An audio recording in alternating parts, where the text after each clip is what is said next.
En este video haremos una presentación del inventario Milon de estilos de personalidad, conocido por sus siglas en inglés como el valioso MIPS, un test que tiene un profundo arraigo en el ámbito de la evaluación psicológica por su alto valor predictivo de la conducta. Es una obra producto de la investigación del psicólogo estadounidense Theodore Milon, quien fue pionero en la investigación de la personalidad como un producto devenido de lo biológico y de lo social. Los indicadores comportamentales medidos en el test se agrupan en escalas, que ofrecen información acerca de las motivaciones que mueven al individuo hacia sus metas, los estilos cognitivos que se utilizan para aprender y el modo en que las personas interactúan con los demás y con su medio. Toda esta información subyace en el estilo de personalidad de cada sujeto y es por su complejidad y amplitud un constructo que en psicología resulta arduo de sistematizar y de medir. Además del valor que tiene el test en sí mismo, se suma el hecho de proceder de una consolidada y demostrada teoría de amplio reconocimiento en el ámbito de la psicología. Su autor, Theodore Milon, es un especialista en medición psicológica, validado por sus desarrollos y publicaciones a nivel internacional. El MIPS completa la línea de su investigación acerca de la personalidad, dedicándose al estudio de la población no clínica, es decir, de personas funcionales a sus entornos de vida y no tratadas psiquiátricamente por ninguna patología. Por estas características, es un test apto para utilizarse en el área clínica, laboral, educativa, de orientación, de consejo y de asistencia social y comunitaria.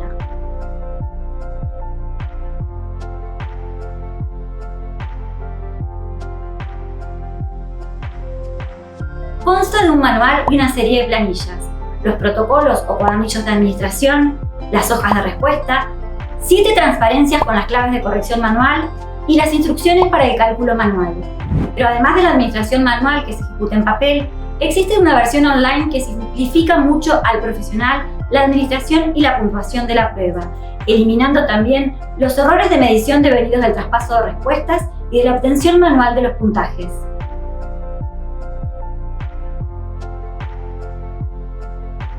Hemos visto que existe la posibilidad de administrar el test en forma manual en papel y corregirlo en forma también manual usando las claves de corrección y luego atendiendo a los baremos que se hallan al final del libro. O bien, puede administrar el test frente al entrevistado en formato papel, pero a la hora de corregir la prueba utilizar el sistema informático, que le arrojará un perfil del entrevistado en pocos minutos. O también, usted puede administrar el test en forma completamente online, es decir, que el evaluado se sienta frente a la computadora y responde directamente a todos los ítems. La ventaja que presenta la forma online es que está muy simplificada la administración. El sistema obtiene los puntajes y coteja contra las normas o baremos y ofrece los resultados en el acto.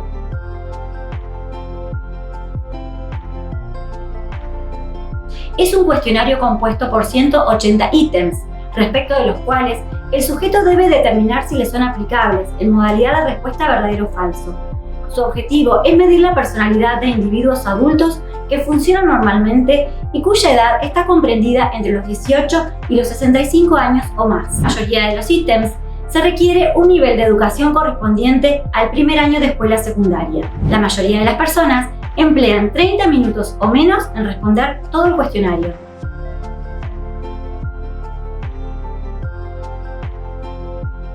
Theodore Milon fue un investigador muy riguroso y a la vez creativo a la hora de desarrollar la técnica, pues determinó 3 grandes áreas.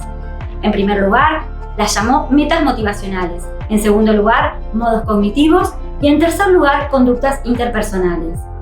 Todas las escalas están conceptualizadas como subescalas representadas en bipolaridades, es decir, que hay 2 extremos y luego un gradiente de respuesta entre uno y otro. Veamos la primera de las bipolaridades, las metas motivacionales.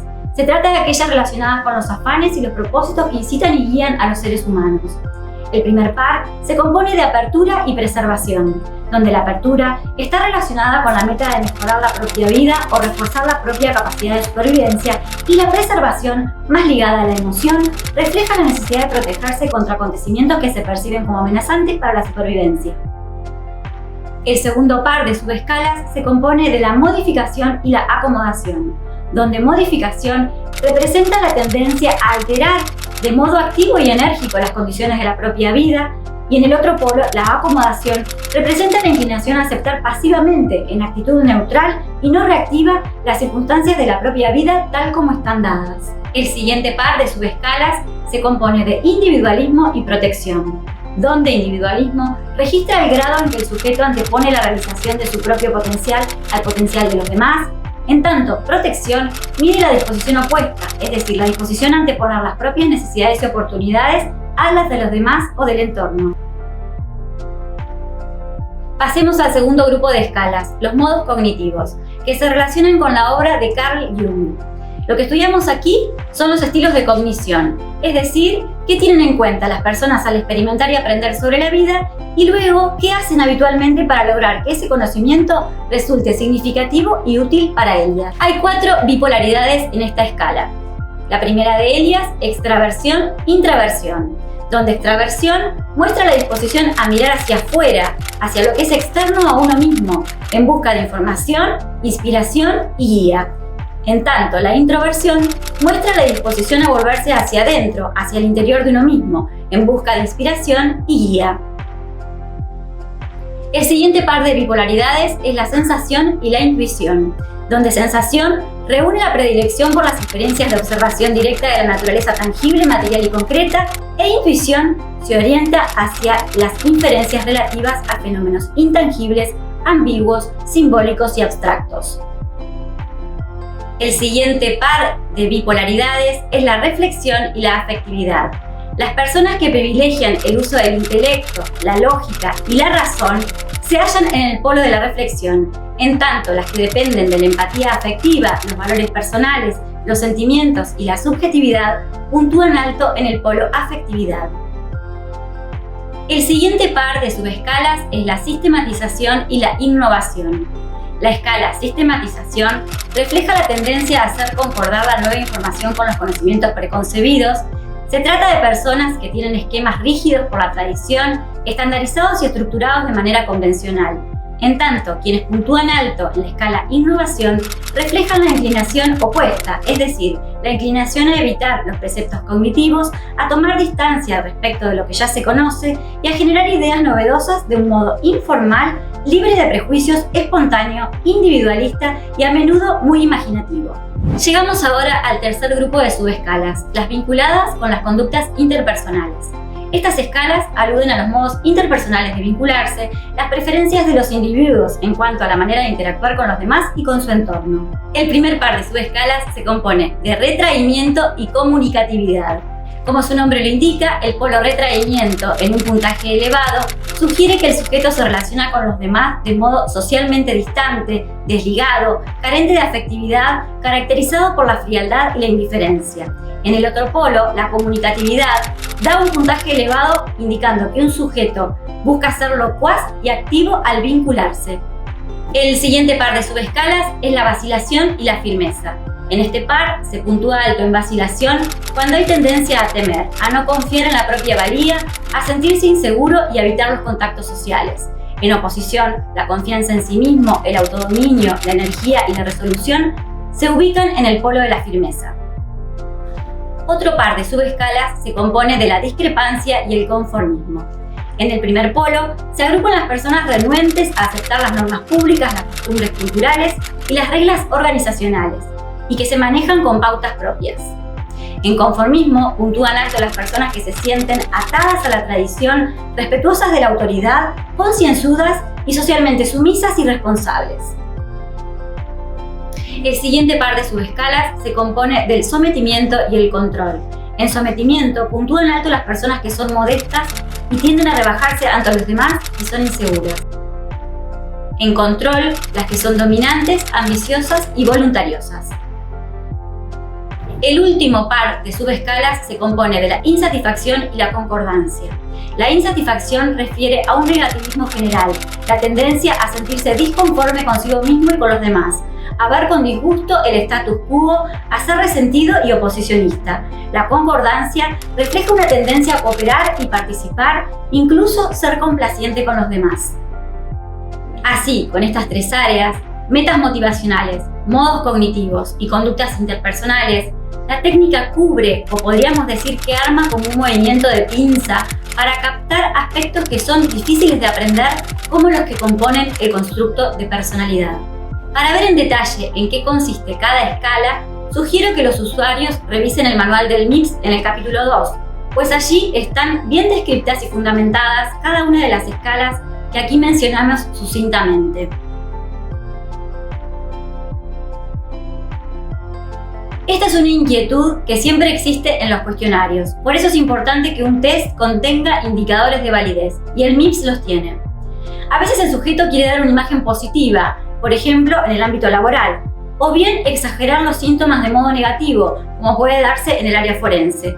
Por eso hay 3 indicadores que son muy importantes porque permiten detectar si hay alguna forma de simulación. Los 3 indicadores de validez son: primero, impresión positiva, que es un indicador de simulación destinado a poner al descubierto cualquier intento de producir una impresión exageradamente positiva. En segundo lugar, impresión negativa, otro indicador de simulación opuesto al anterior, destinado a mostrar una imagen deteriorada o mal adaptada. En tercer lugar, la consistencia. El test permite detectar un patrón de respuestas no válido por incongruencias internas, que denota un bajo compromiso en la ejecución del test, respuestas dadas al azar o incomprensión en los ítems. Es infrecuente que las personas se ubiquen inequívocamente en uno u otro de los extremos. Por obvia que parezca la advertencia, debemos repetir que cada constructo bipolar representa un continuo y no un extremo. Los puntajes de las personas reales se sitúan en algún punto del gradiente. Por ejemplo, hay pocos casos puros de extraversión o de introversión. Casi siempre las personas muestran variados niveles de ambos estilos, con puntajes que suelen ser algo más altos en una escala que en la otra. Por eso debemos ser cautelosos al asignar un significado al puntaje obtenido en una escala determinada. Ningún puntaje puede interpretarse prescindiendo de su posición relativa respecto de los puntajes obtenidos en otras escalas, especialmente en aquellas que pertenecen al mismo sector del perfil, es decir, al motivacional, al cognitivo o al conductual.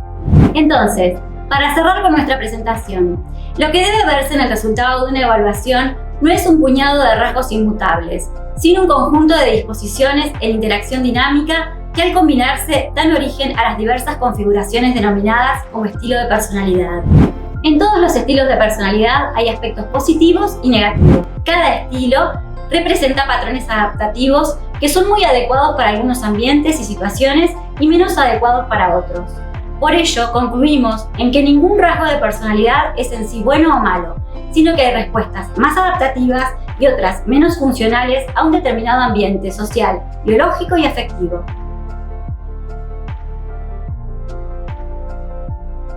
Para poder realizar la administración online, el profesional deberá contar con una computadora con acceso a Internet y una licencia de uso o toma. En principio, ingrese al sitio www.pay2dep.com.ar. Pulse en la sección Test y servicios informatizados. Recuerde que deberá estar registrado en nuestro sitio. En tercer lugar, ingrese al recuadro del MIPS. Se le abrirán 2 opciones. Recuerde que para poder administrar el test, usted previamente debe activar las tomas. De modo que tendrá que definir si activar las tomas, un proceso que se hace de una sola vez, o si ya están activadas, deberá ir al recuadro e ingresar al test. Luego el sistema lo guiará hasta llegar al final del proceso. Pasemos a ver el informe que arroja el test, el que usted podrá descargar en su computadora e imprimir. En azul y verde vemos representados cada par de polaridades. La interpretación puede realizarse siguiendo los puntajes transformados en percentiles o en puntajes de prevalencia. La sigla PB hace referencia al puntaje bruto, es decir, la cantidad de coincidencias que tuvo el evaluado al puntuar los ítems correspondientes a la medición de una determinada polaridad o subescala. El baremo, construido mediante la investigación de un gran número de casos, permite establecer los valores centrales o medios y los valores de dispersión para cada una de las polaridades. Estas normas o valores normales Sirven para evaluar las observaciones efectuadas en un individuo particular o en un grupo de individuos. Los puntos de corte o puntajes de corte serán establecidos por los evaluadores de acuerdo al perfil que se establezca para cada caso. Los puntajes de prevalencia del MIPS van del 0 al 100. El punto de referencia para la interpretación de los perfiles es siempre el puntaje de prevalencia 50. Un individuo que obtiene un puntaje de prevalencia 50 o superior en cualquier escala es clasificado como miembro del grupo poseedor del rasgo que esa escala define. Por ejemplo, un individuo que obtiene un puntaje de prevalencia 50 o superior en la escala extraversión es clasificado como extravertido. Para expresarlo con sencillez, si una persona obtiene un puntaje de prevalencia 50 y otra un puntaje de prevalencia 69 en la escala extraversión, ambas son clasificadas como extravertidas, pero la que obtuvo un puntaje de 69 es más extravertida que la que obtuvo un puntaje de 50.